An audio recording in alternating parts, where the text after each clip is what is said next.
प्यारे बच्चों, आजकल छात्र इस और देर के प्रयोग के बारे में भली भांति परिचित नहीं। क्यों? हमारे जो साथी लोग हैं उन्हें खुद ये पता नहीं है कि इट कहाँ कहाँ पर प्रयोग होता है या देर कहाँ कहाँ पर प्रयोग होता है। इसलिए आज मैं आपको इट का सही सही प्रयोग बता रहा हूँ। इट का प्रयोग कहाँ कहाँ किया जाता है। प्यारे बच्चों, दिन, समय, मौसम, वर्षा, कठिन, सरल, ये शब्द किसी वाक्य में आते हैं और उस वाक्य में कर्ता नहीं होता। ये ध्यान रखना है आपको। अगर उस वाक्य में कर्ता है तो फिर इट का प्रयोग नहीं करना। जिन वाक्यों में कर्ता नहीं होता है उन वाक्यों में इट का प्रयोग किया जाता है। जैसे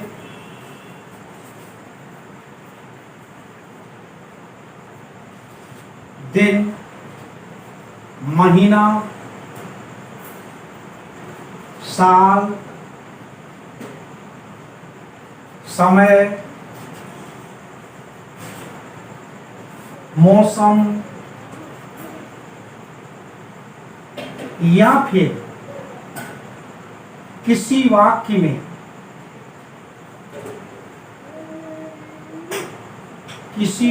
में कठिन या सरल दो शब्द आए तो हम वहां पर इट का प्रयोग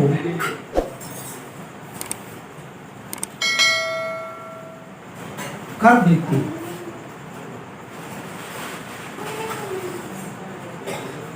परंतु इस बात का ध्यान रखते हैं, यदि किसी वाक्य में कर्ता मौजूद है, जैसे इतिहास की पुस्तक सरल है, इसमें सरल शब्द आया तो है लेकिन इतिहास की पुस्तक इसमें कर्ता मौजूद है, इसलिए हम इस प्रकार के वाक्यों में इट का प्रयोग नहीं करते। हम हमेशा इस बात का ध्यान रखते हैं कि जिस वाक्य में कर्ता नहीं होगा उसी में इट का प्रयोग करेंगे और इन शब्दों का ध्यान रखेंगे। जैसे मैं आपको अभी एक उदाहरण देता हूं। इतिहास की पुस्तक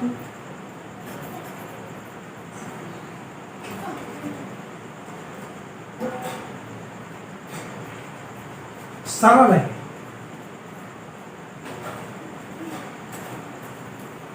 देखिए यहां पर इतिहास की पुस्तक कर्ता मौजूद है, इसलिए सरल शब्द होने के बावजूद भी हम यहां पर इट का प्रयोग नहीं करेंगे। ये वाक्य होगा दी बुक ऑफ हिस्ट्री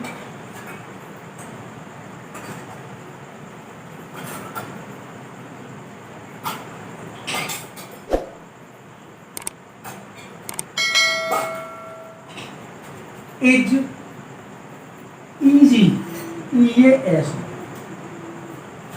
क्योंकि यहां पर कर्ता मौजूद है, इसलिए सरल शब्द होने के बावजूद भी हम यहां पर इनका प्रयोग नहीं करते। इसी प्रकार और भी वाक्य हैं, जैसे इट के प्रयोग वाले वाक्य हैं, उनको बनाने के लिए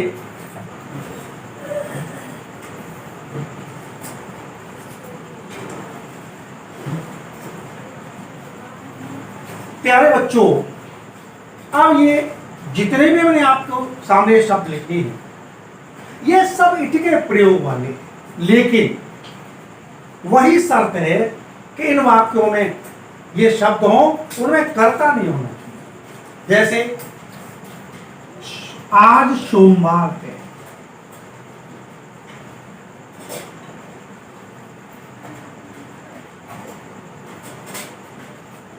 आज कर्ता नहीं, सोमवार है, इसमें कर्ता मौजूद नहीं है, तो इस बात को इट से प्रारंभ करें। जैसे इट इज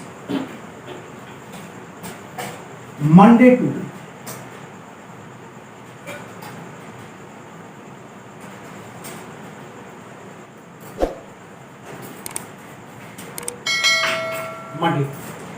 इसी प्रकार जैसे मार्च का महीना है,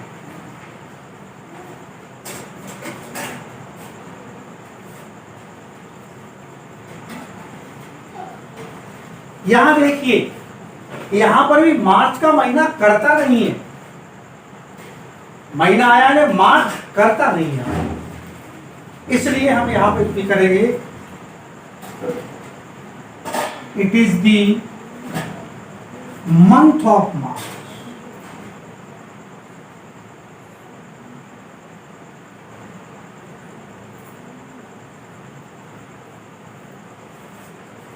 इसमें समझने की बात मुख्य होती है कि कर्ता वाक्य में नहीं होना चाहिए।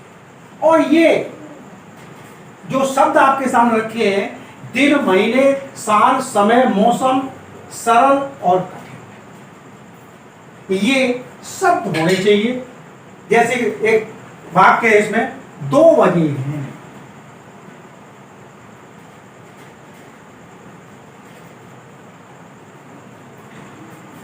इसमें कर्ता नहीं मौजूद नहीं, लेकिन वाक्य को जब उसको बनाना है तो कर्ता का काम करने के लिए यहां पर इट का प्रयोग करना है।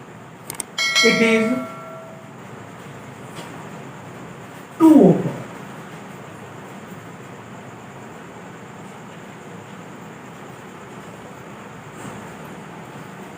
दो बजे। जनवरी का महीना है,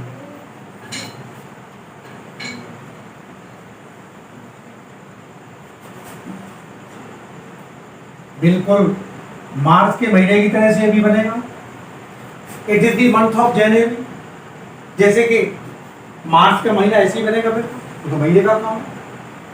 अब इसी प्रकार से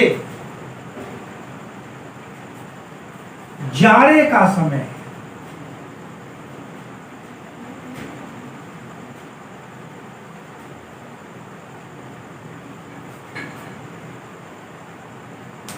it is the time of winter,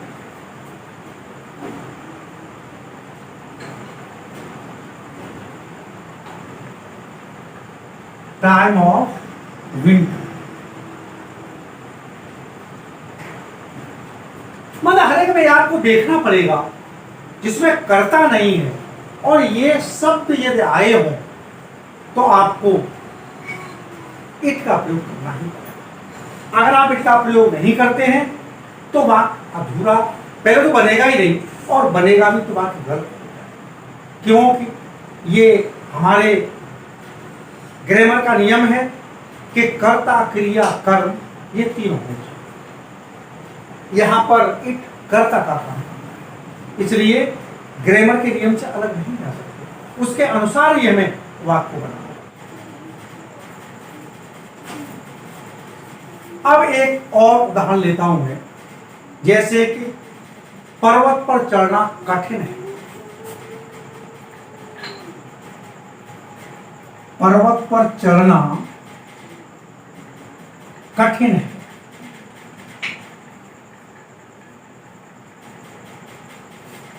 अब इसमें कठिन शब्द है, लेकिन यहां पर हमें ये देखना है, ये पर्वत करता नहीं, पर्वत पर चढ़ना ये पर्वत करता नहीं, बिल्कुल लग रहा है बिल्कुल कर्ता की तरह से है। कठिन आने पर भी लग रहा है पर्वत बिल्कुल कर्ता की तरह से, लेकिन ये पर्वत कर्ता के रूप में यहाँ पर नहीं है। ये पर्वत कर्ता का काम नहीं कर रहा। जब पर्वत कर्ता का काम नहीं कर रहा है तो वही नियम फॉलो करेंगे हम बनाने के लिए। इट इज डिफिकल्ट, DIFFICUL,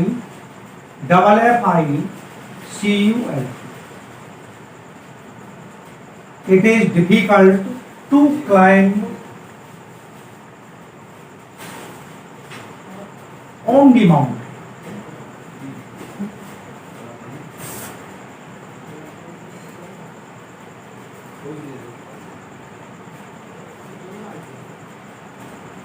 इसे सरल बनाने के इतना भी कर सकते थे, ऐसे भी कर सकते हैं,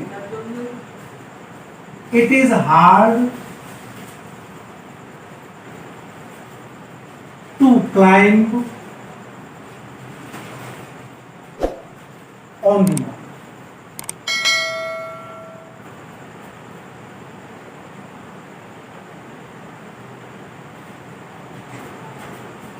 सरल रूप में ऐसे भी कर सकते हैं, क्योंकि अगर आपको डिफिकल्ट की अंग्रेजी याद नहीं होती है, बड़ी है, तो आप हल्की अंग्रेजी प्रयोग कर सकते हैं। इसका मतलब भी ऐसा भी कर सकते हैं। इसी प्रकार से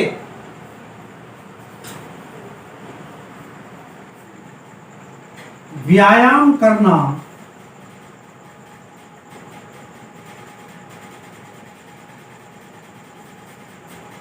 सरल नहीं।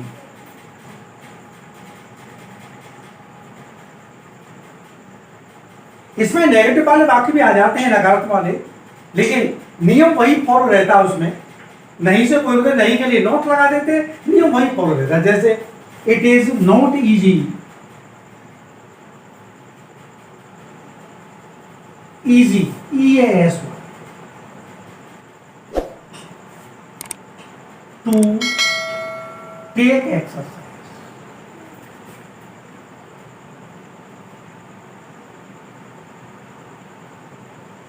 बच्चों हमेशा ध्यान रखते हैं, स्पेलिंग को समझ कर रखते हैं। स्पेलिंग कभी भी गलत नहीं होनी चाहिए। यदि आपकी एक वाक्य में एक स्पेलिंग गलत हो गई तो आपका पूरा वाक्य ही गलत हो जाता है। इसलिए स्पेलिंग को समझ सोच कर लिखा जाता है, और हमेशा स्पेलिंग पर पूरा ध्यान देते हैं कि कहीं पर भी एक अक्षर की भी मिस्टेक नहीं होता। अगर आपने कहीं पर मिस्टेक कर दी तो आप वाक्य पूरा गलत हो जाएगा। It is compulsory, it is responsible for you to write correct English in the sentence. आपको वाक्य में सही इंग्लिश लिखी हमेशा कोशिश करनी चाहिए, ये आपके लिए बिल्कुल नहीं तो आपका वाक्य पूरा गलत हो जाएगा। अब देखिए, आपने बहुत से वाक्य ऐसे देखे होंगे, जैसे आदमी कोई बोल रहा है तो आप उसको समझ ही नहीं रहे, लेकिन पहले वाक्य अगर कोई पूछने वाला पूछ रहा है तो इस बात को समझो, और समझने के बाद तब उस वाक्य को करो, नहीं तो आप गलती करो। जैसे कोई वाक्य यही आ जाए, समय में आ जाए 2 बजे का समय नहीं, तो नहीं वाला वाक्य जरूर है, लेकिन नियम तो वही फॉलो होगा। जैसे 2 बजे का समय नहीं,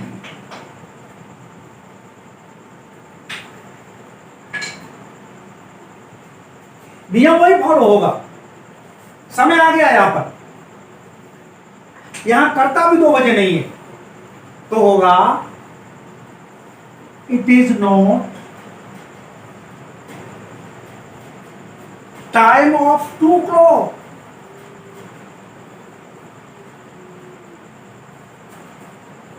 2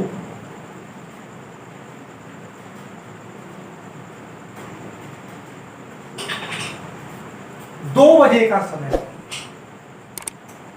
नेगेटिव की वजह से नोट लगा देंगे, बाकी आपको नियम वही फॉलो करना पड़ेगा। समय दिया है, उस बात में करता है। सब्जेक्ट का आपको विशेष ध्यान रखना है। It is compulsory for you to follow the subject. Subject is compulsory. If subject is not compulsory, बात शुड बी इनकरेक्ट।